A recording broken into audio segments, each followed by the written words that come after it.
अगण्य दिव्योरुगुणार्णवः प्रभुः समस्त विद्याधिपतिर्जगद्गुरुः अनंत शक्तिर्जगदीश्वरेश्वरः समस्त दोषातिविदूर विग्रहः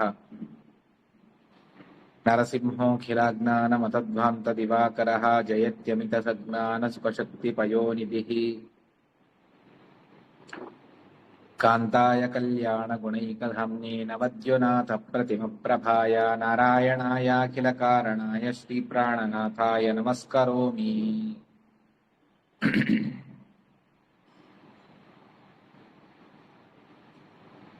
लसतु श्रीमदानन्दतीर्थेन्दुर्नो हृदम्बरे यद्वचः चन्द्रिका स्वान्तसन्तापं विनिकृन्तते धर्मविज्ञानवैराग्यपरमैश्वर्यशालिनः आनन्दतीर्थ भगवत्पादान् वन्दे निरन्तरम्।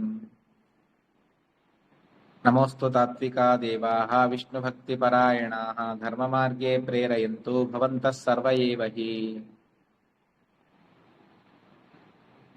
आनन्दतीर्थोपदिष्टो निधिर्नारायणाप्पयः प्रदर्शितो येन सम्यक् जयतीर्थं तमाश्रये। नौमि न्यायसुधादिकृर्जे मुनीन् श्रीपादराट्सन्मणीन् व्यासार्यान् विविधागमब्धिविहरान् श्रीवादिराजानपि वन्दे हंसवरान् रघुत्तमगुरून् वैदग्ध्यवरां निधीन् श्रीसत्यव्रतराघवेन्द्रमुनिपान् सद्बोधसत्यानपान् सत्याभिनवजो वेदवेत्ता गुरुवर्पिता किलः सत्याधीशो तुमां निर्जिता शेषमायुत सत्यधीरकराब्जोत्तः ज्ञानवैराग्यसागरः सत्यज्ञानाख्यतरणिः स्वान्तध्वान्तं निकृन्ततो विद्यायां विबुधाचार्यं वेदज्ञानाब्धिचन्दिरं दुर्मतध्वान्तमार्ताण्डं सत्यध्यानमुनिं भजे। सत्याभिघ्नकराब्जोत्थान् पञ्चाशद्वर्षपूजकान् सत्यप्रमोदतीर्थार्यान् नौमि न्यायसुधारतान् शास्त्रेषु पारदृष्पानं शास्त्रज्ञेषु च वत्सलं दीनभक्तोद्धारकरं सत्यात्मानं गुरुं भजे। विद्यापीठविधातारं विद्यावारिधिचन्दिरं विद्यार्थिवत्सलं वन्दे महामहिमसद्गुरुम्। आपादमौलिपर्यन्तं गुरूणाम् आकृतिं स्मरेत् तेन विघ्नाः प्रणश्यन्ति सिद्ध्यन्ति च मनोरथाः। श्रीगुरुभ्यो नमः। हरिः ओम्। అందరికీ శరన్నవరాత్రుల శుభాకాంక్షలను తెలియజేస్తూ మహాస్వాముల వారి ఆదేశానుసారంగా మధ్వ జయంతిని పురస్కరించుకొని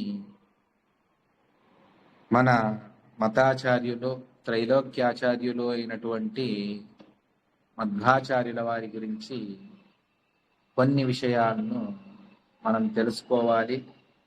ఇది అత్యంత అనివార్యము, అత్యంత ఆవశ్యకత అని చెప్పేసి మనకు తెలియజేస్తూ ఉన్నారు. అదేమిటి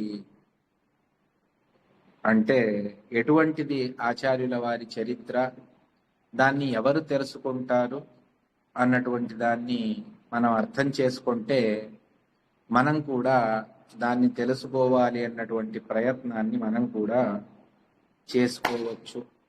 అటువంటిది ఆచార్యుల వారి చరిత్ర. దాన్ని నారాయణ పండితాచార్యుల వారు తాము తమ మధ్వ విజయ గ్రంథంలో ప్రారంభంలోనే చెబుతారు ఆచార్యుల వారి చరిత్ర ఎటువంటిది. 3వ శ్లోకంలో చెబుతూ ఒక మాటను చెబుతారు. అపిత్రిలోక్యా బహిరుల్లసంతి తమోహరంతి ముహురాంతరంచ దిశ్యాదృశం నో విశదాం జయంతి మధ్వస్య కీర్తి దిననాథ దీప్తిం. త్రిలోక్యాః బహిః ఉల్లసంతి. ముల్లోకాల్లో కూడా కీర్తి ఉన్నది అని మాత్రమే కాదు, ముల్లోకముల బయట కూడా బహిః ఉల్లసంతి. మూడు లోకముల బయట కూడా ఆచార్యుల వారి ప్రకాశం ఉన్నది. అది మన మనస్సులో ఉన్నటువంటి అజ్ఞానం అనేటువంటి అంధకారాన్ని దూరం చేస్తుంది. అదేవిధంగా ఈ సూర్యకాంతి దాన్ని కూడా అతిక్రమించింది ఆచార్యుల వారి కీర్తి. ఎందువల్ల అంటే సూర్యకాంతి బయటి ప్రకాశాన్ని మాత్రమే మనకు బయట ఉన్నటువంటి వస్తువులను మాత్రమే ప్రకాశింపజేస్తుంది సూర్యుడి కాంతి. కానీ ఆచార్యుల వారికి కాంతి, కీర్తి అనేటువంటిది అది ఆ ఆంతరికమైనటువంటి అజ్ఞానం అనేటువంటి అంధకారం, అది మన మనస్సులో ఉన్నటువంటిది, దానిని కూడా దూరం చేస్తుంది ఆచార్యుల వారి అద్భుతమైనటువంటి చరిత్ర. వారి యందు మనం భక్తిని చేస్తే, వారి గురించి మనం తెలుసుకుంటే ఇవన్నీ కూడా మనకు సాధ్యపడతాయి. అటువంటి దివ్యమైనటువంటిది ఆచార్యుల వారి చరిత్ర. అందువల్ల మనం దీన్ని తెలుసుకోవాలి.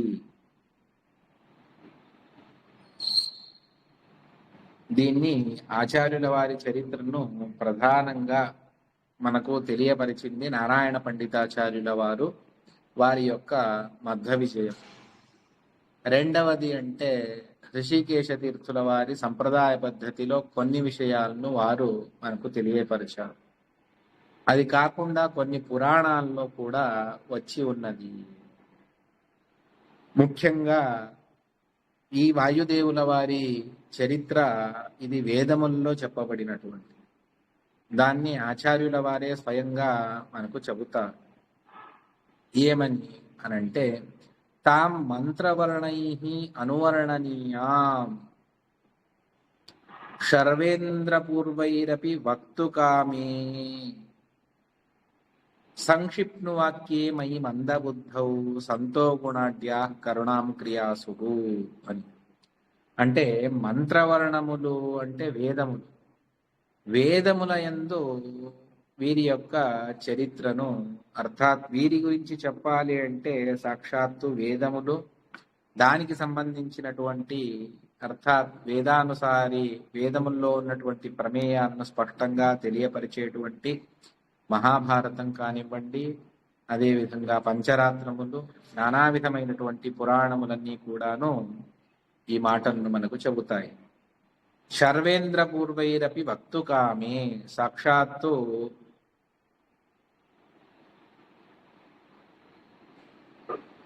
శంకరులు, రుద్రదేవుల వారు, అదేవిధంగా ఇంద్రుడు, వీరే మొదలైనటువంటి దేవతలు మంత్రవర్ణముల ద్వారా ఆచార్యుల వారిని కీర్తిస్తారు. అంత దివ్యమైనటువంటిది ఆచార్యుల వారి చరిత్ర. ఏ మంత్రముల్లో కీర్తించారు, ఎక్కడ, ఏమిటి అనంటే, మనమందరం చెప్పుకునేటువంటి బళిత్థా తద్వపుషే ధాయి దర్శకం దేవస్య వర్గ సహసోయతో జని అన్నటువంటి దివ్యమైనటువంటి బళిత్థా సూక్తం ఒకటి. అదేవిధంగా భూషన్న యోధి బభ్రుషు నమ్రతే అన్నటువంటి ఒక ఋగ్వేదంలో వచ్చేటువంటి ఒక దివ్యమైనటువంటి మంత్రం, అది కూడా వాయుదేవుల వారి చరిత్రను మనకు తెలియపరుస్తుంది అన్నటువంటి దాన్ని భూషన్నయోధి బభ్రుషు నమ్నతే బళిత్థా తద్వపుషే ధాయిదర్శతం తాం సుతే కీర్తిం మఘవన్ మహిత్వా ఇత్యాది సూక్తాని చ తత్ప్రమాణం అని ఆచార్యుల వారు స్వయంగా మహాభారత తాత్పర్య నిర్ణయం చివర్లో ఈ మాటలను చెబుతారు. ఇవే మొదలైనటువంటి సూక్తములు అని చెప్పి తర్వాత మరొక మాటను కూడా చెబుతారు. అన్యాని వాక్యాని చ వైదికాని సపంచరాత్రోక్త పురాణకాని పృష్టశ్చ భీష్మోత్ర యుధిష్ఠరేణ తన్మోక్షధర్మేష్వపి కించిదాహ అని స్వయంగా ఆచార్యుల వారు చెబుతారు. అంటే అన్యాని వాక్యాని చ వైదికాని, ఇవి కాకుండా అనేకమైనటువంటి ఐతరేయ, ఛాందోగ్య, బృహదారణ్యక, షట్ప్రశ్న మొదలైనటువంటి ఉపనిషత్తులు ఈ విషయంలో అనేక ప్రమాణములు వాయుదేవుల వారి విషయంలో ఉన్నాయి. సపంచరాత్రోక్త పురాణకాని, పంచరాత్రములలో పురాణముల యందు. దీనికి మీకు నిదర్శనం కావాలి అంటే పృష్టశ్చ భీష్మోత్ర యుధిష్ఠిరుడు భీష్మాచార్యుల వారిని ప్రశ్నించగా తన్మోక్షధర్మేష్పి కించిదాహ అని తమ సాధన గురించి అడిగినప్పుడు తాము తర్వాత ఇప్పుడైతే యుధిష్ఠిర ధర్మరాజుగా నేనున్నాను, తర్వాతి జన్మల్లో మేమేమవుతాము అని భీష్మాచార్యుల వారి దగ్గర ప్రశ్నిస్తే ఆ మోక్షధర్మ పర్వంలో అర్థాత్ శాంతి పర్వంలో చివరిది ఆ అణుపర్వలు అని ఉన్నాయి. అటువంటి ఆ మోక్షధర్మ పర్వంలో క్షుద్ధాభిజన సంపన్నాః పాండవాః సంశితవ్రతాః విహృత్య దేవలోకేషు పునర్మానుష్యమేష్యత. ఈ శుద్ధమైనటువంటి కులంలో వచ్చినటువంటి ఈ పాండవులందరూ కూడా అత్యంత నియమనిష్టలతో నానా విధమైనటువంటి వ్రతాలను ఆచరించి దేవలోకములలో విహరించి పునర్మానుష్యమేష్యత అని మళ్ళీ వారు మానవులుగా వస్తారు అన్నటువంటి దాన్ని స్వయంగా భీష్మాచార్యుల వారు అక్కడే చెబుతారు. దాన్నే ఆచార్యుల వారు చతుస్సహస్రే త్రిశతోత్తరే గతే సంవత్సరాణాంతు కలౌ పృథివ్యాం జాతః పునర్విప్రతనుస్స భీమో దైత్యేర్నిగూఢం హరితత్వమాహ అని ఆ వాళ్ళందరూ పరంధామ ప్రవేశం చేసిన తర్వాత 4300 సంవత్సరముల తరువాత ఆ భీమసేనుడే సాక్షాత్తుగా భూమి యందు అవతరించి వచ్చి జాతః పునర్విప్రతనుస్స భీమ, విప్రతను బ్రాహ్మణ కులంలో జన్మించి దైత్యేర్నిగూఢం హరితత్వమాహ, ఎవరెవరో భగవంతుడి గురించి ఏవేవో చెబితే దాన్నంతా కూడా నిరాకరణ చేసి శుద్ధమైనటువంటి హరితత్వాన్ని వివరణ ఇచ్చినటువంటి వారు ఆచార్యుల వారు. అందువల్ల ఆచార్యుల వారి గురించి మనం తెలుసుకోవాలి. అంటే దేవతలు కూడా వీరి గురించి తెలుసుకుంటారు అన్నటువంటిది చాలా ప్రధానమైనటువంటి అంశం. ఎందుకు అనంటే దానికి కారణాన్ని భాగవత తాత్పర్యం మనకు ఒక విషయాన్ని చెబుతుంది. దానికి అనుగుణంగా ఇక్కడ మధ్వ విజయంలో నారాయణ పండితాచార్యుల వారు చెబుతారు, ముకుంద భక్త్యై గురుభక్తి జాయై సతాం ప్రసత్యై చ నిరంతరాయై గరీయసీం విశ్వగురోర్విశుద్ధాం వక్ష్యామి వాయోరవతార లీలాం. ముకుంద భక్తి, భగవద్భక్తి ప్రధానమైనటువంటిది. మీరు ఏం చేసినా చివరికి భగవద్భక్తిలో అది పర్యవసానమైతేనే దానికి సార్థకత. ఆ భగవద్భక్తి లేకపోతే మిగిలిన ఏవి చేసినా కూడా అదంతా కూడా నిరర్థకమే. మనం దానం ఇస్తాం, యజ్ఞాన్ని చేస్తాం, తీర్థయాత్రలు అంటాం, ఇంకేదో వ్రతాలు అనుష్ఠానాన్ని చేస్తాం, నానా విధమైనటువంటి ఇప్పుడైతే నవరాత్రి ఉత్సవాలు, ఇవన్నీ ఎందుకు అంటే ఈ అన్నింటికీ మూలమైనటువంటిది భగవద్భక్తి. ఇవన్నీ చేసేటప్పుడు మనకు భగవంతుడి భక్తి కలిగిందా, మనం చేసేటువంటిదంతా కూడా సార్థకం. లేదు, భక్తి కలగలేదు అంటే శ్రమ ఏవహి కేవలం శారీరక శ్రమ మాత్రమే మనకు కలుగుతుంది. అందువల్ల అటువంటి ముకుంద భక్తి కావాలి అంటే దానికి ప్రధానమైనటువంటిది గురుభక్తి. అందులోనూ క్రమంగా అందరూ కూడా స్వోత్తమ గురవః ప్రోక్తాః అని మనకంటే ఉత్తములైనటువంటి వారు, మనకు ఒక అక్షరాన్ని వారు బోధించినా కూడా వారు మనకు గురువులే. అటువంటి అనేక మంది గురువులు, ఆ గురువులందరికీ గురువులైనటువంటి వారు త్రైలోక్యాచార్యులైనటువంటి మధ్వాచార్యుల వారు. గురుభక్తి జాయి, ఆ ముకుంద భక్తి కావాలి అంటే గురుభక్తి కావాలి.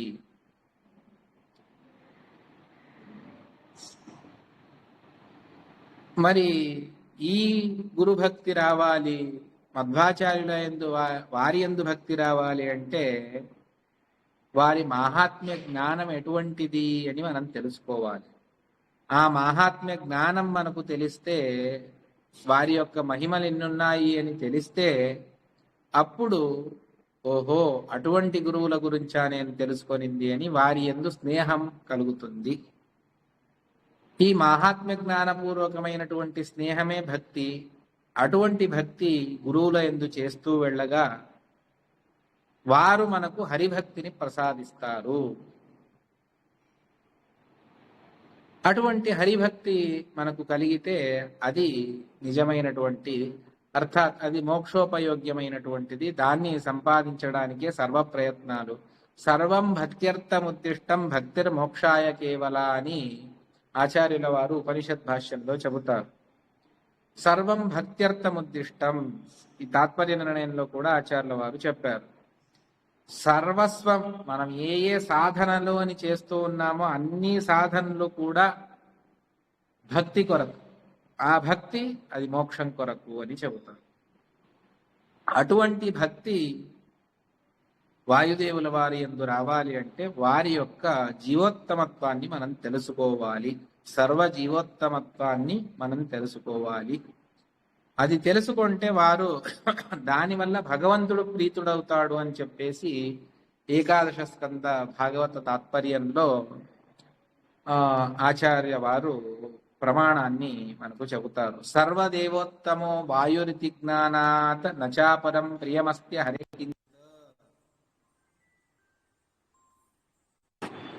సర్వదేవోత్తమో వాయు ఇది జ్ఞానాత్ నచాపరం ప్రియమస్తి.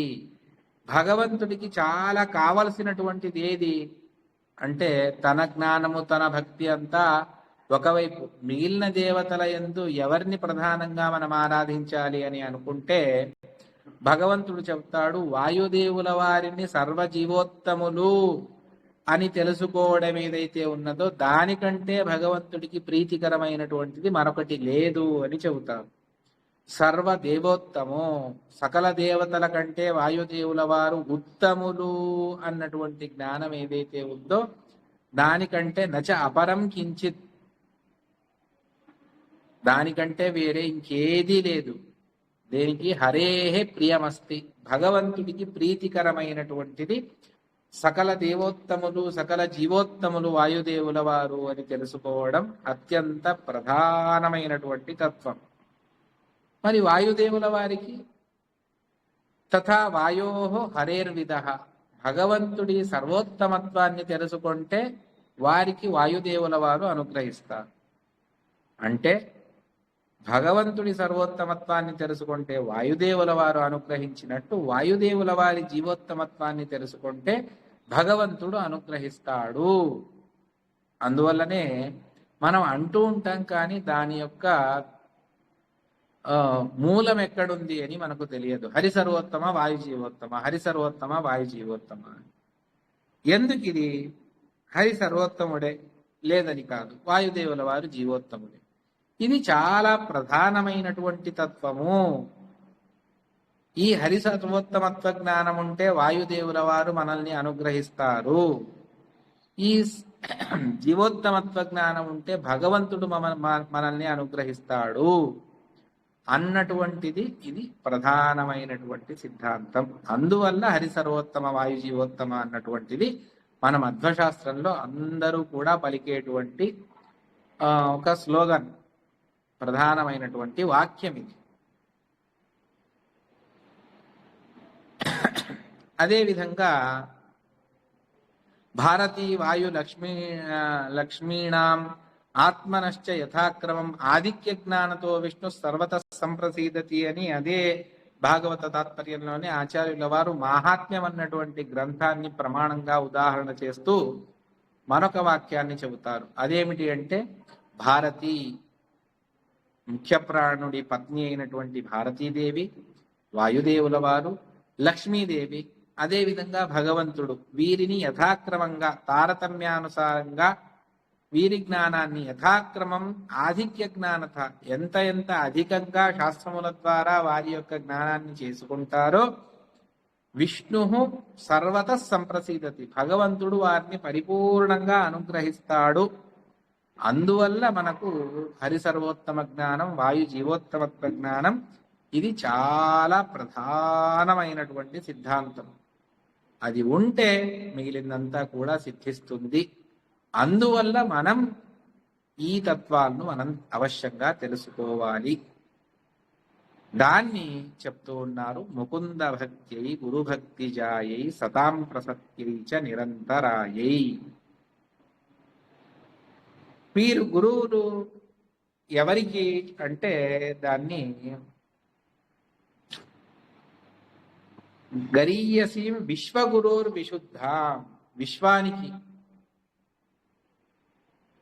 అంటే ముక్తు భగవంతుడు, లక్ష్మీదేవి, బ్రహ్మదేవుల వారు సరస్వతిని వదిలిపెడితే, బ్రహ్మదేవుల వారిని వదిలిపెట్టిన ఆ ముగ్గురిని వదిలిపెట్టి మిగిలిన అందరికీ కూడా వాయుదేవుల వారు గురుస్థానంలో ఉన్నారు.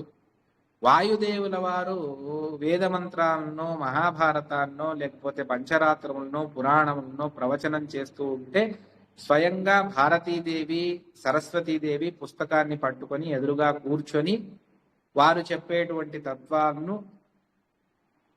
వారు తెలుసుకుంటారు. ఇంత ప్రధానమైనటువంటిది వాయుదేవుల వారి స్థానం. అంటే గరుడశేష రుద్రాదులు ఉన్నారు, ఇంద్రాది దేవతలు ఉన్నారు, సకల దేవతా పరివారం కూడా ఉన్నది. వారి ఎదురుగా వాయుదేవుల వారు వ్యాఖ్యానాలను చేస్తారు.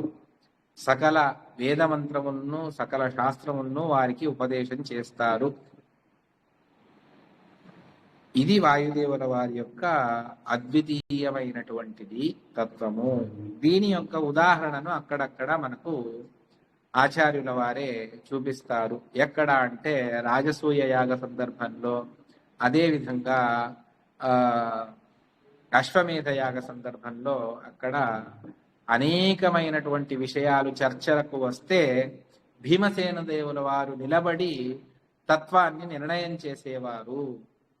అక్కడ ఉన్నది సాక్షాత్తు శ్రీకృష్ణ పరమాత్ముడు, వేదవ్యాసుల వారు, పరశురాముల వారు, 3 రూపములతో భగవంతుడున్న మహామహా దేవతలు, ఋషులు అందరూ కూడా అనేక పూర్వపక్ష సిద్ధాంతాలను వారు చర్చ చేస్తూ ఉండగా భీమసేనుల వారు వచ్చి ఇది తత్వము, ఇది నిర్ణయము అని చెబితే 3 రూపములతో ఉన్నటువంటి భగవంతుడు తల ఆడించేవాడు. అవును, భీమసేనుల వారు చెప్పింది సరి అయినటువంటిది.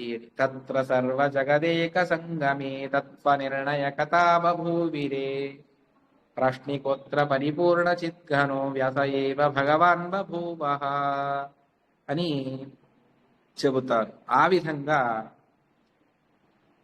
భీమసేనుల వారి యొక్క విశిష్టమైనటువంటి శాస్త్ర ప్రవచన, శాస్త్ర నిర్ణయాలు ఈ విధంగా ఉంటాయి. ఎందుకు అంటే పరిపూర్ణమైనటువంటి తత్వజ్ఞానం కలవారు వారొక్కరే.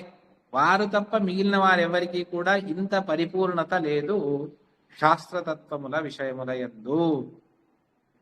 అదేవిధంగా హనుమంతుల వారికి కూడా భగవంతుడు ఆదేశించినప్పుడు నీవు కింపురుష ఖండంలో ఉండి అక్కడున్నటువంటి ఋషుల వారికి ఋషులు అందరికీ కూడాను నీవు నిరంతరంగా మూల రామాయణాన్ని, పంచరాత్ర, బ్రహ్మసూత్రములను అన్నిటినీ కూడా నీవు ఉపదేశం చేస్తూ ఉండాలి అని స్వయంగా శ్రీరామచంద్రుడు ఆదేశించాడు. కాబట్టి వారు ఇప్పటికీ కూడా కింపురుష ఖండంలో ఉండి వారు ఈ కార్యాన్ని చేస్తూ ఉన్నారు అన్నటువంటి అంశాన్ని స్వయంగా ఆచార్యుల వారు భాగవత పంచమ స్కందం ఈ మాటను చెబుతుంది. అదేవిధంగా దాన్ని ఆచార్యుల వారు తాత్పర్య నిర్ణయంలో సంగ్రహం చేస్తారు.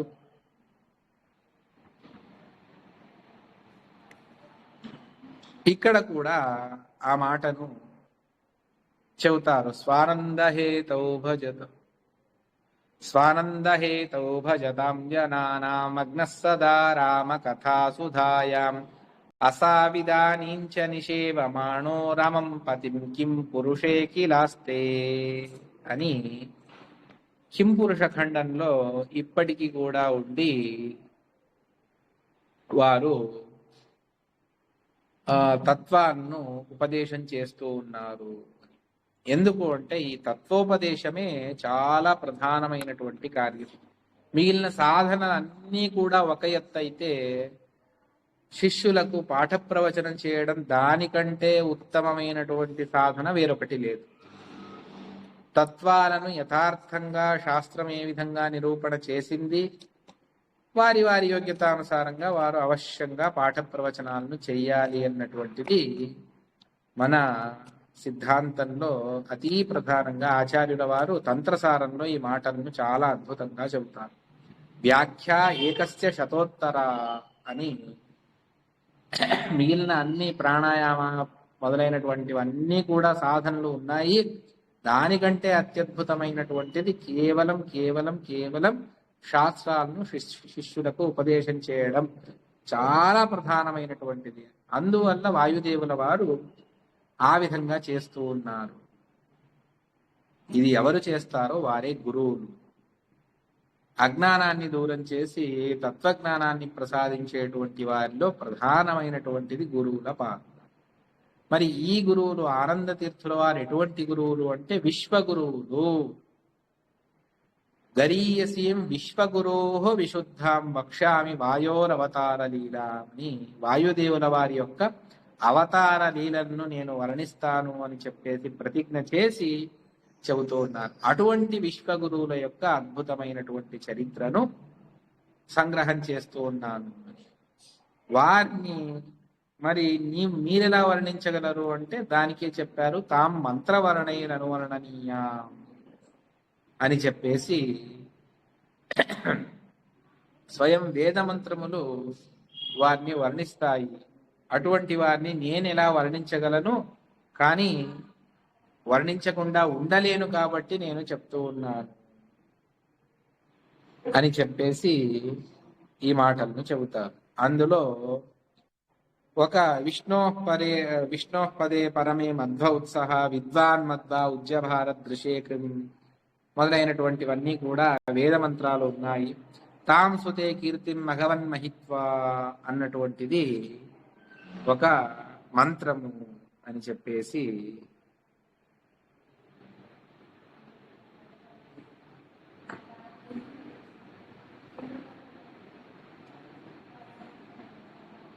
తాం సుతే మఘవన్మహిత్వా ఇత్యాది సూక్తాని చ తత్ప్రమాణాని అని దాని అర్థాన్ని వాదిరాజస్వాముల వారు వ్యాఖ్యాన క్రమంలో చెబుతారు. హే మఘవన్ అంటే బహు అన్న శక్తిమాన్ ఇత్యర్థః. విశిష్టమైనటువంటి అన్నశక్తి అర్థాత్ అన్నాన్ని అనుగ్రహించేటువంటి శక్తి, అదేవిధంగా అన్నాన్ని స్వీకరించేటువంటి శక్తి రెండూ ఉన్నటువంటి ఆ భీమసేనుల వారు మీరు విశేషంగా మమ్మల్ని రక్షించాలి. అదేవిధంగా వారు ఎటువంటి వారు అంటే శత్రు సమూహాన్ని అతి ఘోరంగా నిరాకరణ చేసేటువంటి వారు, అర్థాత్ వారిని శత్రు సమూహాన్ని నాశనం చేసేటువంటి వారు, ధర్మాన్ని మనకు ఉపదేశించేటువంటి వారు. అందువల్ల తాం సుతే కీర్తిం మఘవన్మహిత్వా యద్విభీతే రోదసి ఆహ్వయేతాం ప్రావో దేవాం అతిరో దాసమోజ ప్రజాయిత్వస్య యదశిక్ష ఇంద్ర అని ఋగ్వేదం దశమ మండలంలో వచ్చేటువంటిది. అటువంటి మీరు తే సుకీర్తిం మీ యొక్క అద్భుతమైనటువంటి కీర్తి, అది మీ గదా ప్రహారాన్ని చూసి భయపడ్డటువంటి వారందరూ కూడా దుర్జనులందరూ కూడా భయపడి పారిపోతారు. సజ్జనులు మీ యొక్క కీర్తిని విశేషంగా స్మరణ చేస్తారు అన్నటువంటి దాన్ని మనకు చెబుతారు. ఈ విధంగా వేదములే వర్ణిస్తూ ఉన్నప్పుడు మరి ఆచార్యుల వారి కీర్తి ఎంత అద్భుతమైనటువంటిది అని ఇక్కడ భీమ రూపాన్ని వర్ణన చేశారు. అదేవిధంగా బళిత్తా తత్వపుషేదాయుధర శతం అన్నటువంటి చోట మధ్వాచార్యుల వారిని కూడా విశేషంగా మనకు ఉపదేశం చేశారు. అటువంటి ఆచార్యుల వారిది చరిత్ర, దాన్ని అవశ్యంగా మనం తెలుసుకోవాలి. ఏం చేస్తారు వాయుదేవుల వారు, అది తెలిస్తే కదా మనం వారిని ఉపాసన చేయాలి. మూల వాయుదేవుల వారి అంటే వారి గురించి తెలుసుకునేటువంటివి కొన్ని ఉంటే, మన మధ్వాచార్యుల వారి అవతారం త్రయంలోనూ, అంటే హనుమద్ అవతారంలోనూ ఉన్నది, భీమసేన అవతారంలోనూ ఉన్నాయి. అదేవిధంగా మనకు మధ్వాచార్యుల వారి అవతారంలోనూ ఉన్నాయి. మూల వాయుదేవుల వారి గురించి ఉపనిషత్తులు వేదమంత్రములే చెప్తూ ఉన్నాయి. అవతారం గురించి, హనుమద్ అవతారం గురించి స్వయంగా మూల రామాయణం, నానా విధమైనటువంటి పురాణాలు ఉన్నాయి. ముఖ్యంగా ఇప్పుడు మనకు లభించేటువంటి వాల్మీకి రామాయణం, అదేవిధంగా ఆచార్యుల వారు చెప్పినటువంటి నిర్ణయ గ్రంథాలు, ఇవన్నీ కూడా హనుమద్ అవతార విషయంలో ఉన్నాయి. భీమసేనుడి విషయంలో స్వయంగా మహాభారతం, భాగవతం, హరివంశం మొదలైనటువంటివన్నీ కూడా ఉన్నాయి. ఇక ఆచార్యుల వారి గురించి కొన్ని వేదమంత్రములు ఉన్నాయి.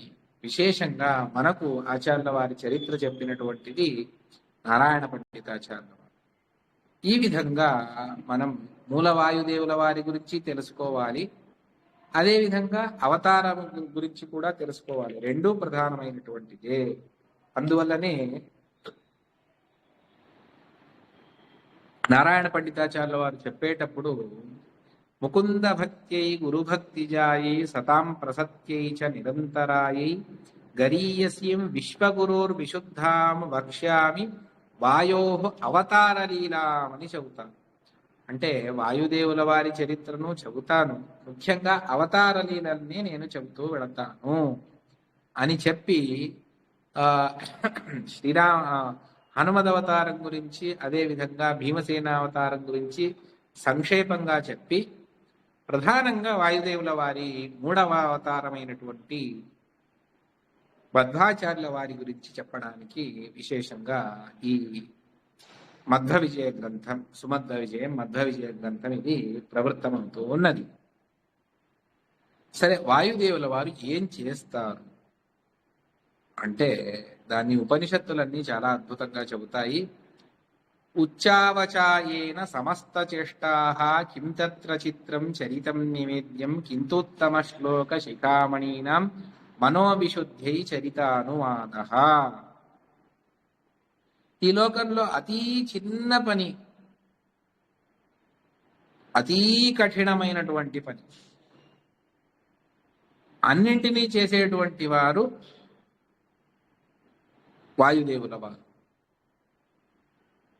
వారి అనుగ్రహం లేకపోతే ఎవరు ఏమీ చెయ్యలేరు. ఇది తత్వం. అందువల్ల ఇందులో ఏది అద్భుతము అని వర్ణించాలి? ప్రతి పనిని వారే చేస్తూ ఉండగా ఇది చాలా పెద్దది, ఇది చాలా చిన్నది అని మనం మన ఊహకు, మన బుద్ధి శక్తికి మనం అనుగుణంగా మనం తెలుసుకోవాలి తప్ప వాయుదేవుల వారు ఈ పనులను మాత్రమే చేస్తారు, ఇది చెయ్యరు అని చెప్పడానికి వీల్లేదు. ఎందువల్ల అంటే చిన్న పని మనకు తెలిసి, మనకు తెలియకుండా, మనకు జ్ఞానం లేనప్పుడు కూడా, అర్థాత్ నేను ప్రయత్నపూర్వకంగా చేస్తూ ఉన్నాను అని కాకుండా కూడా చేసేటువంటి పని శ్వాసోచ్ఛ్వాసములు. నిద్రలో ఉన్నప్పుడు చేస్తాడు, మూర్ఛపోయినప్పుడు చేస్తాడు, కోమాలో ఉన్నప్పుడు కూడా చేస్తూనే ఉంటాడు.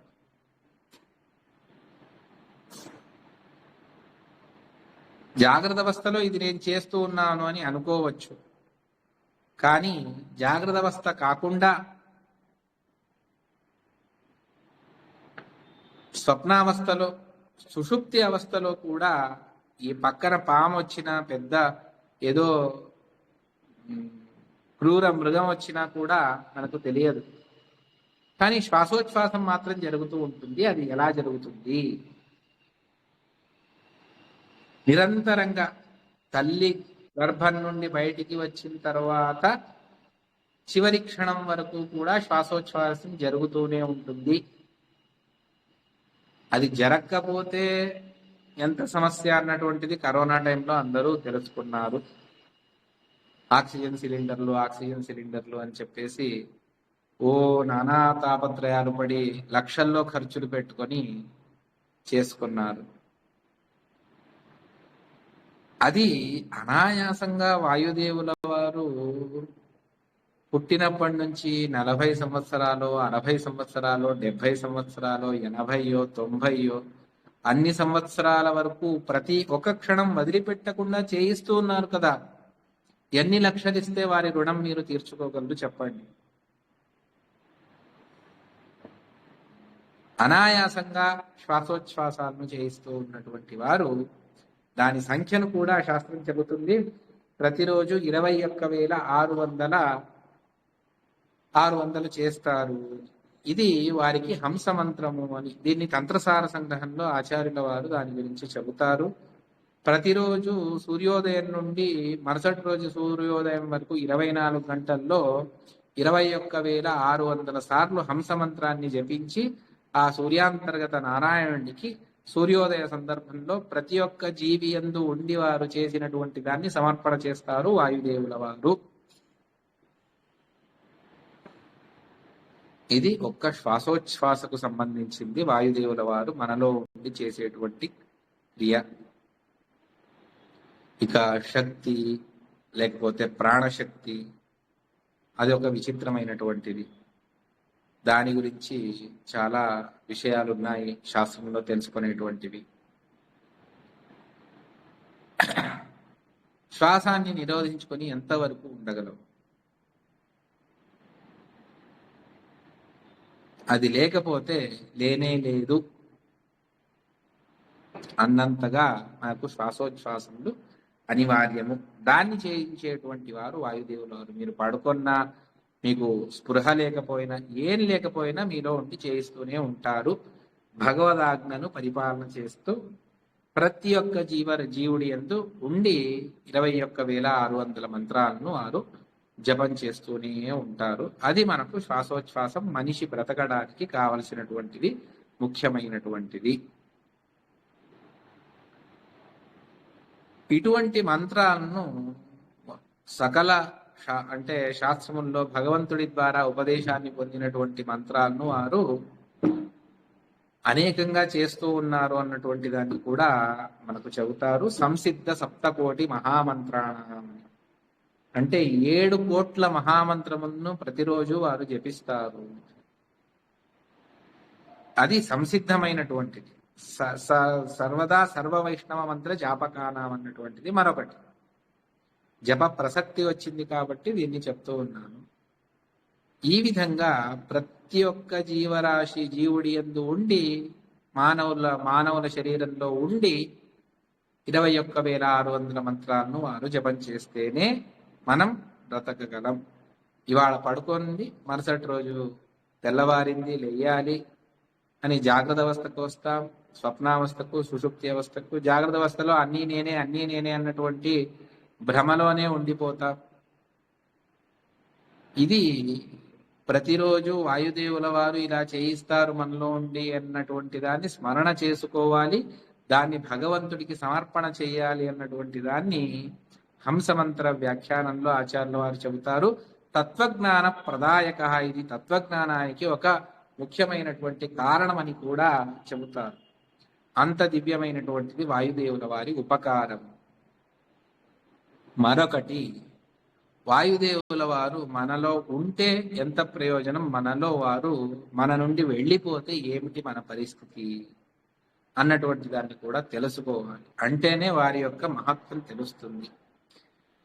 ఇది దేవతల్లో ఈ వివాదం వచ్చింది. దీన్ని ఆచార్యుల వారు, అర్థాత్ ఉపనిషత్తే ఈ మాటలను చెబుతుంది.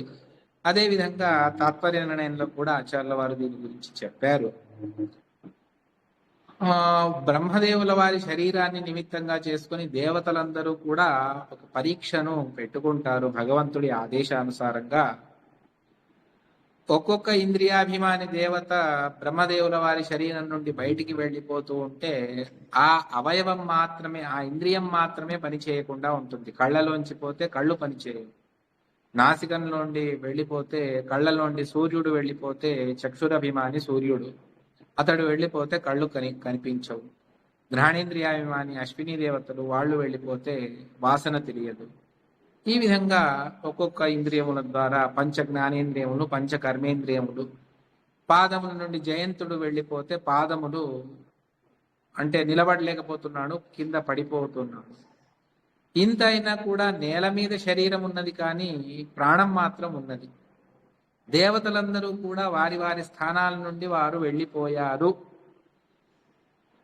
వెళ్ళిపోయినా కూడా వాయుదేవుల వారు ఎప్పటి వరకు శరీరంలో ఉన్నారో అప్పటి వరకు కూడా ఆ శరీరం అలాగే ఉన్నది. ఎప్పుడైతే వాయుదేవుల వారు కూడా బయటికి వస్తారో అప్పుడు దాన్ని శరీరము అని పిలవము, దాన్ని అమంగళము అని చెప్పేసి శవము అని పిలిచి దాన్ని బయట వేసేస్తాం, ఇంట్లో కూడా పెట్టుకోం. అంతవరకు కూడా ప్రేమతో ఉన్నటువంటి పరివారం అంతా కూడా, కుమారులు కుమార్తెలు భార్య అందరూ కూడా దాన్ని ముట్టుకోవడానికి కూడా భయపడతారు. అంత విచిత్రమైనటువంటి స్థితి ప్రాణదేవుల వారు శరీరం నుండి ప్రాణప్రదులై శరీరం నుండి వెళ్ళిపోతే ఆ స్థితి ఆ శరీరానికి వస్తుంది.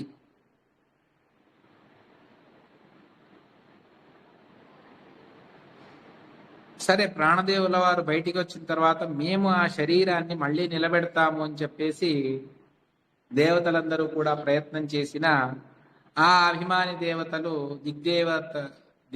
దిగభిమాని దేవతలు శ్రోత్ర ఇంద్రియంలో వాళ్ళు ఉంటారు. ఆ శ్రోత్రేంద్రియంలో ప్రవేశిస్తారు. అయినా కూడా ఆ శ్రోత్రేంద్రియములు పనిచేయవు. చేతులకు దక్ష ప్రజాపతి, ఆ దక్ష ప్రజాపతి చేతుల్లో ప్రవేశించినా కూడా ఏమీ ప్రయోజనం లేదు. దేవతలందరూ శరీరంలోనే ప్రవేశించారు కానీ శరీరాన్ని ఎవరు నిలబెట్టలేకపోతున్నారు. తమ కార్యాలను తాము చేయలేకపోతున్నారు దేవతలు. ఏ దేవతలైతే మనకు ఉదయం లేస్తే వారి అనుగ్రహం కావాలి అని మనమందరం ప్రయత్నం చేస్తామో అటువంటి దేవతలందరూ కూడాను ఆ శరీరాన్ని నిలబెట్టలేకపోతూ ఉన్నారు. ఎప్పటి వరకు అంటే ఎప్పటి వరకు వాయుదేవుల వారు ఆ శరీరంలో ప్రవేశించలేదో అప్పటి వరకు మిగిలిన అన్నీ కూడాను స్తబ్దమైపోయాయి. ఏది జరగటమే లేదు శరీరంలో క్రియలు. ఎప్పుడైతే మళ్ళీ వాయుదేవుల వారు శరీరంలో ప్రవేశిస్తారో అప్పుడు ఆ శరీరం నిలబడుతుంది. మిగిలిన అందరూ దేవతలు కూడా తమ తమ కార్యాలను చేయడం ప్రారంభం చేస్తారు. అంటే ప్రాణప్రదులైనటువంటి వాయుదేవుల వారు ప్రాణరూపంతో ఎంతవరకు మన శరీరంలో ఉంటారు, ప్రాణరూపులై ముఖ్య ప్రాణ రూపంతో ఉంటారు. అదేవిధంగా ఎంతవరకు మనలో ఉండి శ్వాసోచ్ఛ్వాసాన్ని చేయిస్తారు అంతవరకు కూడా ఈ శరీరానికి విలువ. నేను నేను అన్నటువంటి అహంకారం మనిషి గర్వంతో విర్రవీగుతాడు, అన్నీ చేస్తాడు. ఎప్పటి వరకు? శరీరంలో శక్తి ఉన్నంత వరకు. శరీరంలో ఒకసారి శక్తిని దేవుడు తీసేశాడా సర్వం కృష్ణార్పణం. ఎప్పుడైతే వాయుదేవుల వారు వెళ్ళిపోయారో అప్పుడు నిర్జీవమైనటువంటి దేహం అమంగళమైనటువంటిది, దాన్ని ముట్టుకుంటే మైల అని స్నానం చేయాలి, అంతగా అపవిత్రమైపోతుంది ప్రాణదేవుల వారు మన నుండి బయటికి వెళ్ళిపోతే. చూడండి ఎంత మహత్వం ఉన్నది వాయుదేవుల వారికి. వారు మన శరీరంలో ఉన్నందుకు అన్ని క్రియలు సవ్యంగా జరుగుతున్నాయి. వింటాం, తింటాం, చూస్తాం, పడుకుంటాం, లేస్తాం, ఇంకేదో చేస్తాం, అన్ని ఆలోచన చేస్తాం, నానా విధమైనటువంటి ఆలోచనలు, ఏవేవో కొత్త కొత్త ప్రాజెక్టులను ఇది చేసుకుంటాం. దానికి కూడా భాగవత తాత్పర్యం చాలా అద్భుతంగా చెబుతుంది. చిత్త, చేతన, అహంకార, బుద్ధి, మనస్సు అన్నటువంటి 5 విభాగాలు మన బుద్ధిలోనే ఉన్నాయి అన్నటువంటిది. చిత్తాభిమాని బ్రహ్మదేవుల వారు అని చెప్పేసి అక్కడ కూడా వాయుదేవుల వారి ప్రసంగం వస్తుంది. సాధ్యం ఉంటే దాన్ని కూడా తెలుసుకునేటువంటి ప్రయత్నాన్ని చేద్దాం. ఈ విధంగా వాయుదేవుల వారి ప్రాణశక్తి మనల్ని ఎల్లప్పుడూ సంరక్షణ చేస్తూ ఉన్నది. దీనికి ఒక దృష్టాంతాన్ని మన అంటే సంప్రదాయ పద్ధతిలో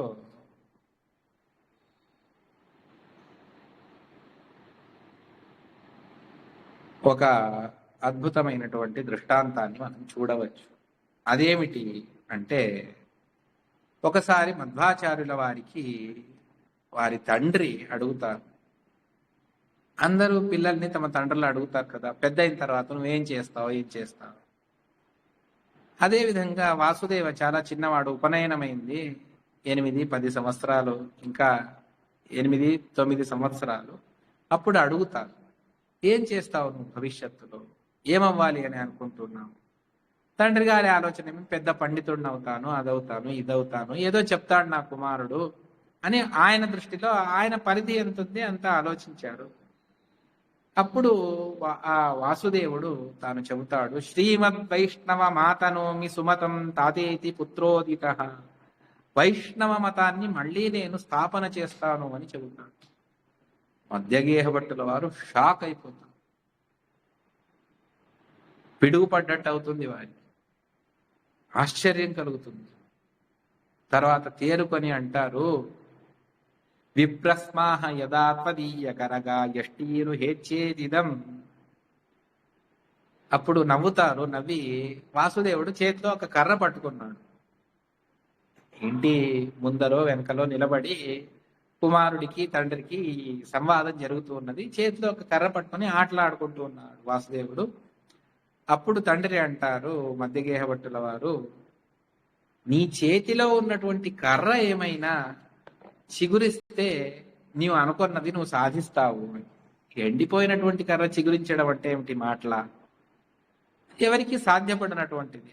అదే విధంగా ఇప్పుడున్నటువంటి ప్రసక్త కాలంలో నాస్తికం, దుర్మతాలే కేవలం భూయిష్టంగా ఉన్నటువంటి ఈ కాలంలో నువ్వేమి వైష్ణవ సిద్ధాంతాన్ని, అనాది అయినటువంటి వైష్ణవ సిద్ధాంతాన్ని ప్రతిష్ఠ చేస్తాను అంటావు, అది అసాధ్యమైనటువంటిది. ఏ విధంగా అసాధ్యము అంటే దానికి దృష్టాంతాన్ని చెబుతారు. నీ చేతిలో ఉన్నటువంటి కర్ర అది చిగురిస్తే, అది చిగురించడం ఎంత అసాధ్యమో అదే విధంగా నీవు వైష్ణవ సిద్ధాంతాన్ని లోకంలో ప్రచారం చేయడం కూడా అంతే అసాధ్యము అని అంటారు.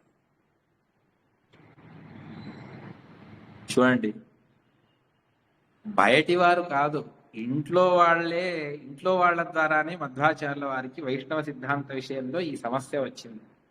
స్వయాన ఎవరో కాదు, తండ్రి.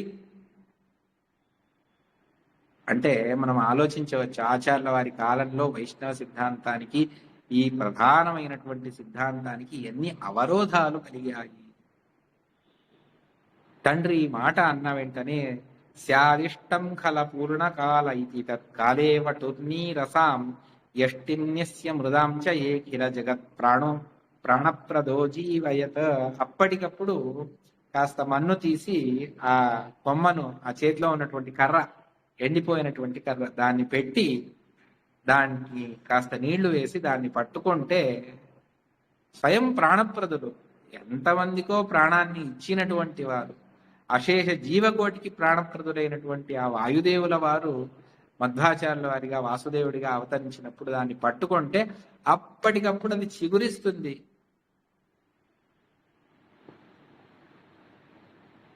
తండ్రికి చూపిస్తారు, అప్పటికప్పుడు చిగురించింది చూడండి.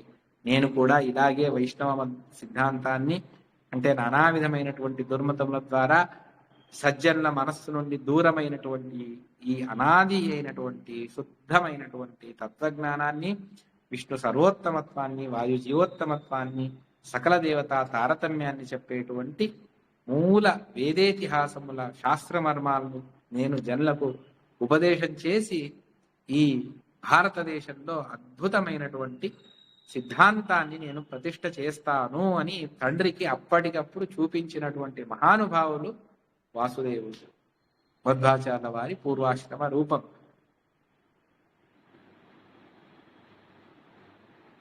అక్కడ చెప్పేటప్పుడు ఒక మాటను చెబుతాను, అఖిల జగత్ ప్రాణప్రదో అజీవయత. అఖిల జీవకోటికి ప్రాణాన్ని ఇచ్చేటువంటి వాయుదేవుల వారికి ఒక ఎండిపోయినటువంటి ఒక కర్రను చిగురించడం అది పెద్ద విషయమా? దాన్ని కూడా చిగురింపజేసి దాన్ని బ్రతికిస్తారు వాయుదేవులు. చూడండి ఎంత అద్భుతం, ఎటువంటి సవాలు, అది ఆలోచించండి. అంటే వైష్ణవ సిద్ధాంతాన్ని ప్రతిష్ఠ చేస్తాను అని ఆ కాలంలో చెప్పడం అది ఒక హాస్యాస్పద విషయము. దాన్ని ఆచార్యుల వారు ఛాలెంజ్గా తీసుకొని నేను చెయ్యగలను, నాకు మాత్రమే ఆ సామర్థ్యం ఉన్నది, నేను వచ్చిందే దానికి అని తండ్రికి నిరూపణ చేస్తారు. ఇది ఒక ప్రసంగం. మరొక ప్రసంగం కూడా ఉన్నది. అదేమిటి అంటే అది 16వ సర్గంలో ప్రారంభంలోనే వస్తుంది. ఆచార్యుల వారి గోమతీ తీరంలో ఉన్నప్పుడు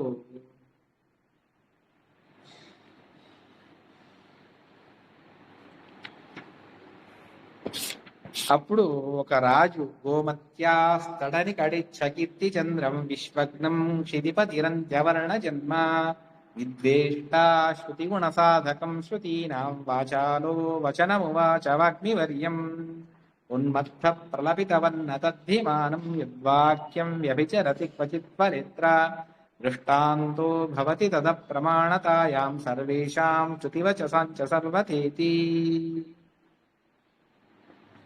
వేదంలో చెప్పినటువంటిదంతా కూడా అబద్ధము, వేదంలో చెప్పినటువంటిది ఏది కూడా ఫలప్రదం అవ్వదు అని ఒక రాజు, బుద్ధి లేనటువంటి ఒక రాజు ఆచార్యుల వారి దగ్గర వేదములను నిందన చేస్తూ చెబుతాడు.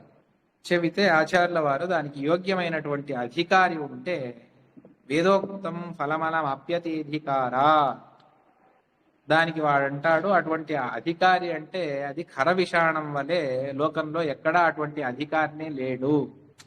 ఏదో మీరు మా నోరు ముయించడానికి అధికారి కావాలి అని అంటూ ఉన్నారు, అటువంటి అధికారి లోకంలోనే లేడు. ఎందువల్ల అంటే ఖర విషాణం, గాడిదకి ఎప్పుడైనా కొమ్ములు మొలిచాయా? గాడిద కొమ్ముల వలె ఆ అధికారి కూడా ఈ లోకంలో వెనక లేడు, ఇప్పుడు లేడు, తర్వాత కూడా లేడు, అత్యంత అసంభావితము. అందువల్ల ఒకచోట అది చెప్పింది అబద్ధము అని చెబితే తెలిస్తే సకల వేదములు కూడా అబద్ధమే. ఎందువల్ల ఓషధి సూక్తం ఉన్నది. యా ఓషధి పూర్వాజాత దేవేభ్య అన్నటువంటి ఓషధి సూక్తం. ఆ ఓషధి సూక్తం అంటే ఏమిటి అంటే దాన్ని పట్టుకొని, గింజలను పట్టుకొని ఆ ఓషధి సూక్తాన్ని జపిస్తే అది అప్పటికప్పుడు చిగురించి దాని ద్వారా చిగురించాలి. ఇది ఆ ఓషధి సూక్తం యొక్క ప్రభావం. మరి ఆ ఓషధి సూక్తాన్ని ఎంతమంది జపించినా కూడా ఇప్పటి వరకు కూడా అది ఎప్పుడు కూడా ఎవరి చేతిలో కూడా చిగురించింది మేము చూడలేదు.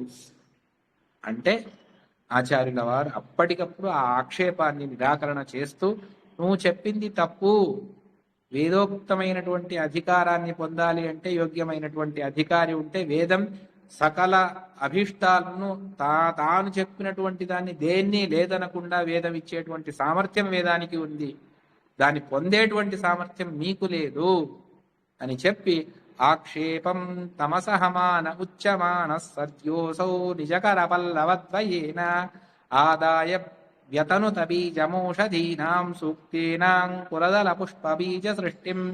అప్పటికప్పుడు ఆ గింజలను, అక్కడే ఉన్నటువంటి గింజలను చేతిలో తీసుకొని వారు ఓషధి సూక్తాన్ని జపిస్తే అప్పటికప్పుడు అది చిగురిస్తుంది.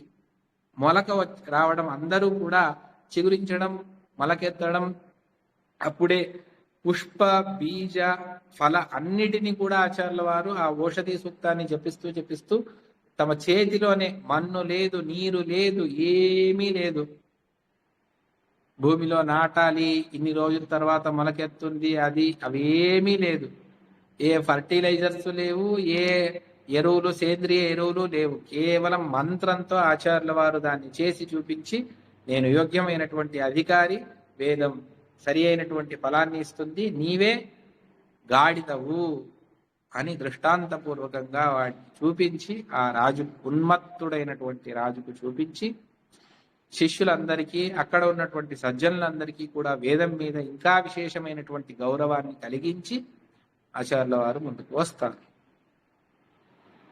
ఎందుకు అంటే ప్రాణప్రదులైనటువంటి వారు వాయుదేవుల వారు అన్నటువంటి విషయంలో ఈ రెండు దృష్టాంతాలు ఆచార్యుల వారి జీవిత చరిత్రలో మనం తెలుసుకుంటాం. ఒకటి సంప్రదాయ పద్ధతి ఋషికేశ తీర్థుల వారు రచన చేసినటువంటిదైతే, మరొకటి సాక్షాత్తుగా నారాయణ పండితాచార్యుల వారే చెప్పినటువంటి గోమతీ తీరంలో జరిగినటువంటిది ఈ ప్రసంగము అని వివరణ చేస్తారు. అటువంటి ఆచార్యుల వారు మనల్ని అనుగ్రహించని ప్రార్థన చేస్తూ ఇవాళ ప్రసంగాన్ని ఇక్కడితో సమాప్తి చేస్తూ ఉన్నాను. శ్రీకృష్ణ అర్పణమస్తు.